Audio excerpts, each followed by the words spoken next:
Welcome to the Infinite Women podcast. I'm your host, Allison Tyra, and today I'm joined by Cathy Perkins. Cathy is the author of The Shelf Life of Zora Cross, published in 2019, as well as an editor at the State Library of New South Wales. So, Cathy, having written an entire book about Zora, how would you describe her relevance to Australian literary history? She had so much to do with not only different kinds of writing, with poetry, with journalism, with fiction writing at that time that she was doing it in the early 20th century, but also that she had all these struggles to get published and to write the kind of work she wanted to write as a woman, as an Australian. And so her experience really says a lot about the literary scene and the pressures on writers, the life of a writer, at that time. And also in the shifts in taste in the types of writing that, she was writing originally at a time when poetry was a really mainstream form. And you could see by the responses to her poetry how excited people got, about her poetry. So it really captures that moment when poetry was so central to the culture. You've mentioned that she had some struggles getting published. Do you want to tell us a little bit about what was going on there? So that's how I kind of came across her. I'm working at the State Library as an editor, and I was putting together this small display on Australian publishing. And I went down to the stack here at the library where I am now and checked a reference in this book of letters to and from the big publisher, George Robertson, who really dominated the Australian literary scene from the late 19th and through the first decades of the 20th century. And there was this episode about Zora Cross trying to get Songs of Love and Life published by Angus and Robertson, the company he ran. And she'd sort of sent it to him. And actually a literary critic who was friends with George Robertson, Bertram Stevens, had presented it to him. And it was the First World War, and Robertson, had his whims about what he wanted to publish and just sort of brushed it off. He said he didn't read it because he was in a bad mood. But then his former colleague, James Tyrrell, who ran a bookshop next to George Robertson's bookshop, they're a publisher and a bookshop, brought it out in this small, little edition with a brown paper cover. And George Robertson got an advance copy of that edition and started opening it and just was blown away by Zora Cross's poetry, just thought it was incredible, and that she was the Elizabeth Barrett Browning of Australia, and that it was just a travesty that this book was being published in such a shabby kind of edition. So he called Tyrrell in and said, how much do you want for this woman? And just offered £20. No discussion with Zora herself, but she was kind of cattle traded between these two publishers. And Tyrrell knew, I guess, Zora would be pretty happy to have a more beautiful edition of this book of poetry come out with Angus and Robertson. So that was, that was the deal. And that really drew me in, that it was such an interesting publishing story from that time, because George Robertson sent the manuscript off to the artist Norman Lindsay, who was quite, a notorious figure living in the Blue Mountains, asking for some illustrations.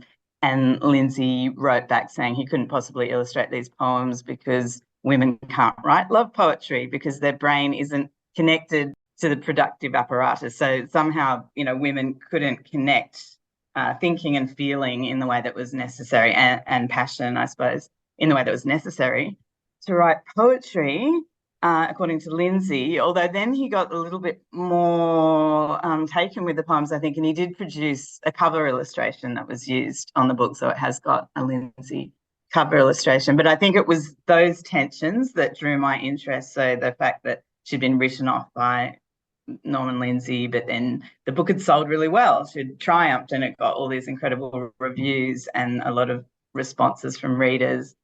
And so that was that was her publishing story that I found that hooked me. Yeah. I'm actually a bit surprised because I think I had assumed that part of her difficulty getting this volume published, because she had A Song of Mother Love, another volume of poetry published in 1916. So I had thought that maybe the erotic content was the issue, but if he didn't even read it, clearly that's not the problem. Yeah. Yeah, I think that's right. I think he sort of thought, well, she's got to be pretending, because he actually didn't think women were capable of genuine sexual passion. So he thought that women could only, and this comes through from a lot of other sources I looked at the time. There was this belief that women could only be animated by contact with a man, and so how could then a woman be able to write a poetry about love if all women were somehow like robots in these interactions? And I think maybe they were a little bit worried about the erotic content, but then she veiled a lot of it in classical references, and they got all these endorsements from key literary figures of the time that said, no, this is literature. Shakespeare wrote some sonnets that were quite erotic as well, and they've endured. And so I think they kind of headed that, any qualms about that, off at the pass. I also think, like, what interested me a lot too was that it was the First World War, and when I became interested in her, it was that time when we were working out the commemoration of 100 years since the Great War. And so it seemed like a First World War story that had a home front perspective and a female perspective. This idea that people were buying this book of erotic poetry at this time, that all these people were dying in the war. So that sense of maybe people's relationships, changed, that there was something heightened going on that was reflected in literature and in people's experience of being in that literary world, that wasn't separate. And I think people had seen her poetry as sort of separate to the war. So that was something that really alerted me to it at that time. I read that it attracted a lot of attention in part because of the erotic content. Mm. But as you said, I believe you previously phrased it as it's not just smut, it's literary. But it sold out in 3 days. Yeah, that was the original edition did. That was quite, yeah, a small edition. And then they and that sold out, and they kept reprinting it, all through the end of 1917, early 1918. They were reprinting editions of it. And it was quite a lovely object as well, the book. And that's something that drew me to it too. It was crafted in these green hardcover with end papers by the artist Sidney Smith, and then it had the dust jacket. And they printed this edition for the press, a limited edition that had all these over the top sort of endorsements from the early reviews of the first edition on it, saying, Zora Cross doesn't just write an ode to her husband lover's eyebrow, she writes it to all of him. And that kind of like really just sort of alerting people to what it is, but the names that were on those endorsements really showed that it was elite culture. It wasn't sort of like you say, it wasn't modern smut. It was something classic and enduring. I wonder if it was also like if there was a bit of longing, like assuming a lot of people were separated from their loved ones, and maybe, this type of poetry sort of fed into that emotion that a lot of people were feeling very strongly at the time. Yeah, no, I think there's a lot of things like that going on. And often when I was writing about her life, I wanted to leave it to the reader to also bring what they know about that time and their own experiences in the present as well. This sort of sense of there are certain things that just seem so of their time about someone's experience from 100 years ago, but there are also things we can relate to as well. So it just makes I think it's better sometimes if the reader's not told everything about, this is what this woman experienced. And so I think, yeah, there's definitely a lot going on, a lot of sort of pressures. Like it was a very everything feeling and experience were heightened, but people still had their personal ambitions as well. And I think that was interesting, how important it still was for her to be published and to be read and all of that, even when she was going through a lot of personal tragedies, and it was such a time of upheaval globally. I know you've mentioned this, but in addition to we've talked a lot about this one volume of poetry, but she was also, a best-selling novelist. She wrote other volumes of poetry. She was a successful journalist. I mean, she was Mm, very prolific, and she was respected enough that the Commonwealth Literary Fund actually granted her a pension. I mm. mean, she was very prolific and very, popular, obviously, and well respected.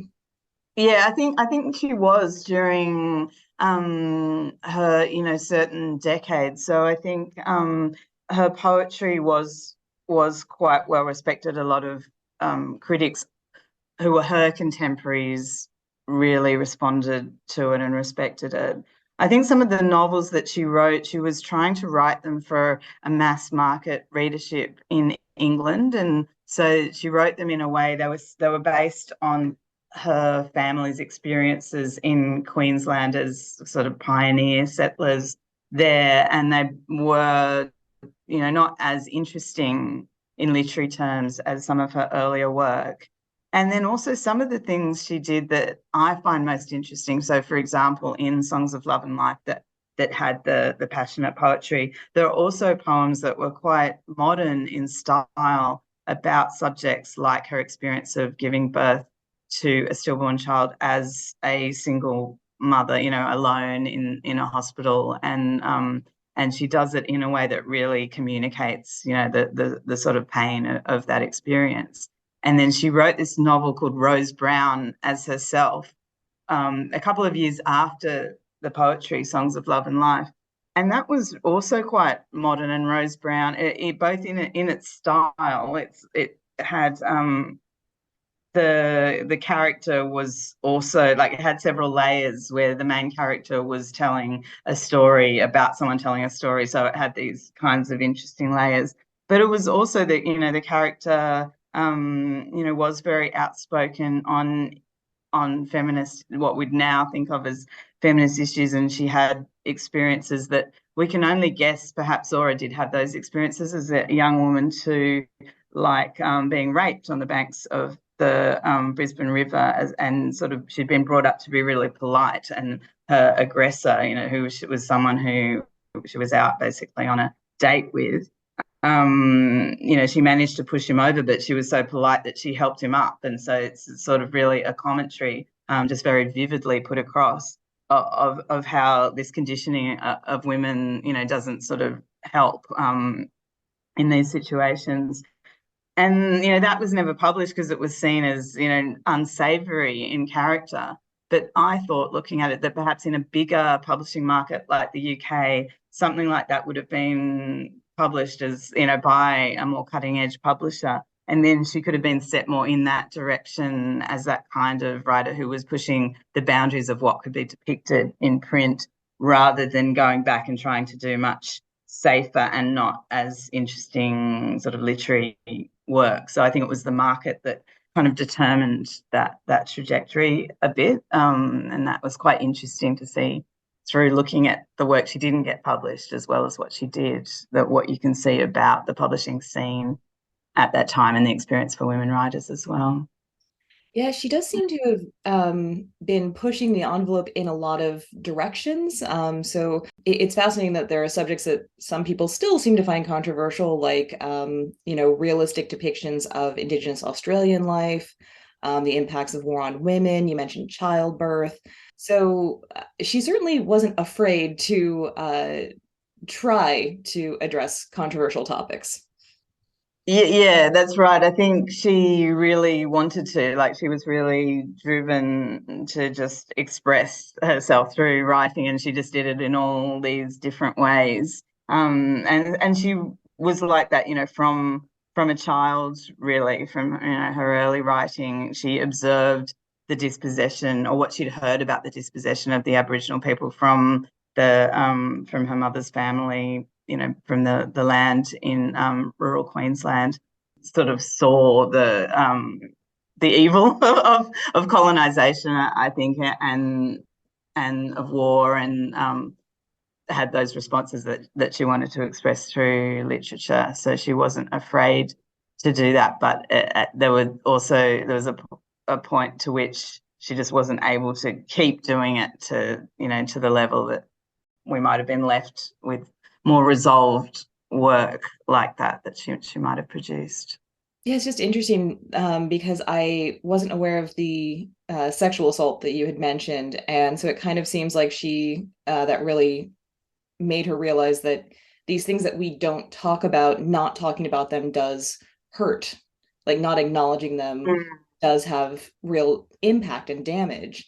And so makes you wonder, if she was deliberately saying, no, we need to talk about all of these things. And obviously, not everyone wanted to talk about those things. Yeah, that's right. And I think she did get flack later for it just being seen as inappropriate that she didn't have those boundaries that were imposed on talking about those things, and she didn't want to pretend that everything was wonderful in society.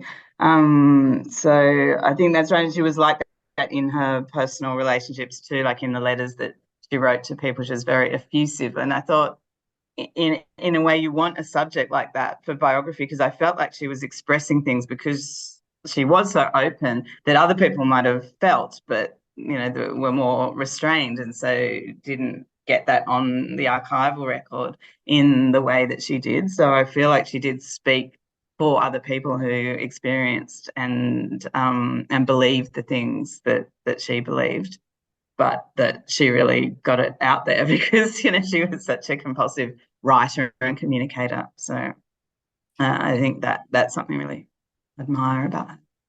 Yeah, I remember reading that she was a prolific letter writer and like she corresponded with a lot of like major figures of the day. Yeah, no, she did with a lot of other writers and critics like George Robertson. She wrote him masses of letters, way beyond what you would expect of a writer. And she actually started so as a child writing to Ethel Turner, who was already a really famous children's author when Zora wrote to her. So Zora was 9 years old, and her father, she lived near Gympie on a farm, in Queensland. And her father brought home the Town and Country Journal, which had a children's page where children could write in about their experiences and write little stories. And Ethel Turner was the editor of that page. And so Zora just wrote a letter, and it was about, I'm a little schoolgirl from, Pie Creek, and I've got this many cats, and our family has a buggy, bullock cart. And so it just really conveyed that sense that really appealed to Ethel Turner, that here was an authentic Australian child out in the bush, even though at that time most people lived in the cities, but there was still in the culture an idea that was the real Australian experience. And she just kept writing. And so I think looking back at those newspapers, a lot of other children might have written a couple of letters and then given up and got busy with other interests. But Zora just kept doing it really until she had to persuade Ethel Turner that she was actually still, even though she wasn't a child anymore, she was 19 and 20, she could write for children. So she'd write stories still for that page. She just had this burning desire to be published, to express herself.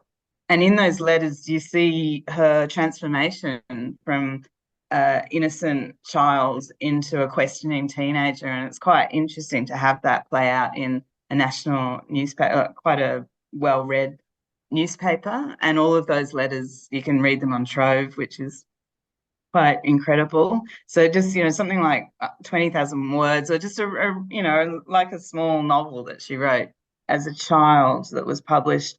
So that's something, yeah, that I think was quite amazing about her, really unusual.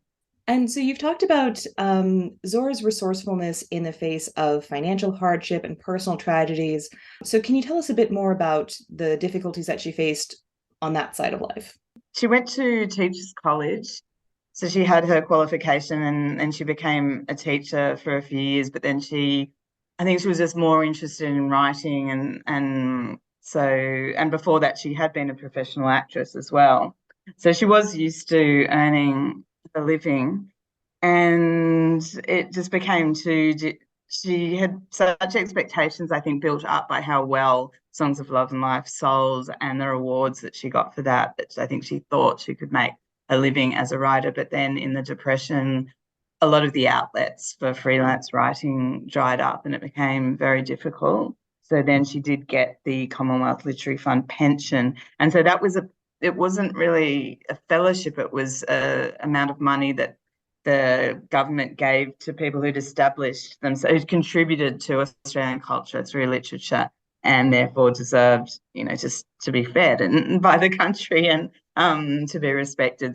But that was not very much money to live on, and so there was a lot of sort of writing pleading letters to Angus and Robertson until that relationship went sour, and some really difficult times looking after her. She had a partner, but then he died when their children were still young, and she was living up in the lower Blue Mountains. And yeah, just really struggling, but not giving up. So still selling poems to magazines and newspapers, and just kind of getting by until her children were old enough to get to send out to work, really. So it was yeah, quite hard. And so given how popular she was both with critics and with the public, she was a huge figure in her time, it seems like. So why don't people know about her today? Yeah, that's true. She was very well known, really a household name at that time in the 20s and the 30s. So I think since then there were lots of different factors that led to her disappearance, really, from the culture. And I think so there were different, part of it's literary reasons. So I think the in the 60s and 70s there was an advent of a different kind of poetry, of modernist poetry, and there was a lot of literary criticism that really elevated that new kind of poetry and said that, oh, that poetry in the past, things like Zora Cross, they're really old fashioned and they weren't as good as people thought they were at the time. So there was some generational, which I think happens through all cultural forms, and that really happened very clearly then. So she wasn't given, and her contemporaries as well weren't given that kind of space in literary history that that because there was a sense of making way for the new kinds of writing. And then there was also, I think, a sense that she could have been rediscovered in the 80s and 90s when there was a lot of feminist literary criticism and a lot of recovery of other writers like Eleanor Dark, and novelists, particularly like Catherine Susanna Pritchard, and yeah, many others at that time. And I think she didn't kind of get rediscovered then, partly because of the style of writing she'd done. So there was nothing that suited contemporary taste that you could just republish and say in the Virago edition, and say that everyone should read this novel. Rose Brown, for example, her unpublished novel, you might have been able to create an edited version of that, but that was hidden away in the archives.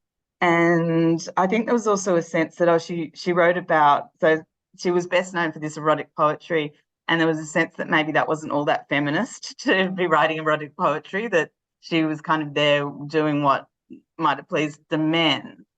And I think people didn't really think, she was writing about sexuality from a woman's point of view. There was a certain female power that she was claiming through doing that. So no one had kind of put that spin on it at that time. So I think those are the main reasons. Also, there's a lot of things she did that just were a bit beneath the surface. For example, she went and interviewed about 40 of her contemporary women writers and published profiles of them in a really popular magazine, the Australian Woman's Mirror. And she had this quite interesting style of journalism where she'd put herself into the story, and so she'd set the scene. It was almost gonzo or new journalism, where she's there in the interview, and you have her in Eleanor Dart's garden and describing the scene. So that was a great contribution that she did through those interviews with women writers, a lot of whom, like her, didn't really make it into literary history in the way that they might have. So I think that wasn't valued because they were just in a ephemeral magazine and disappeared, and it was under a pseudonym as well, because she was just doing it to make money. A lot of that's something she really got by on, as well as journalism.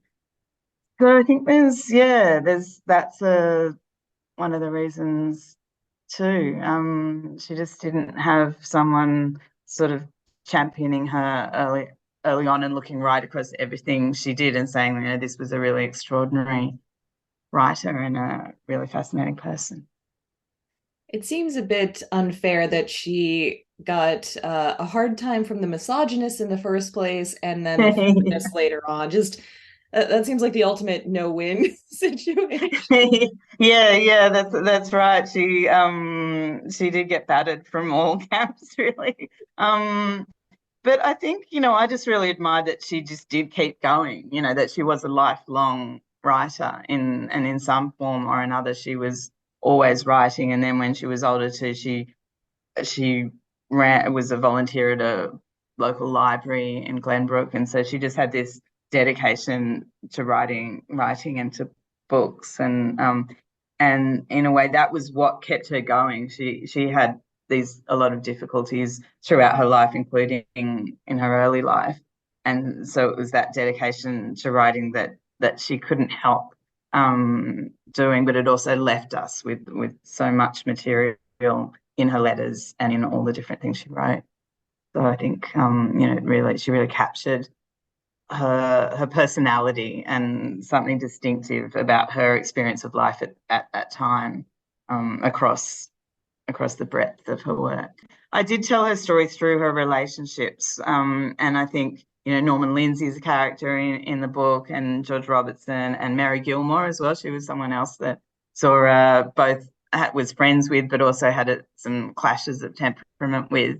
So I think, yeah, I think that's what she really shed light on, those people as well. That cast of characters who were part of her life, and then part of my take on her as well.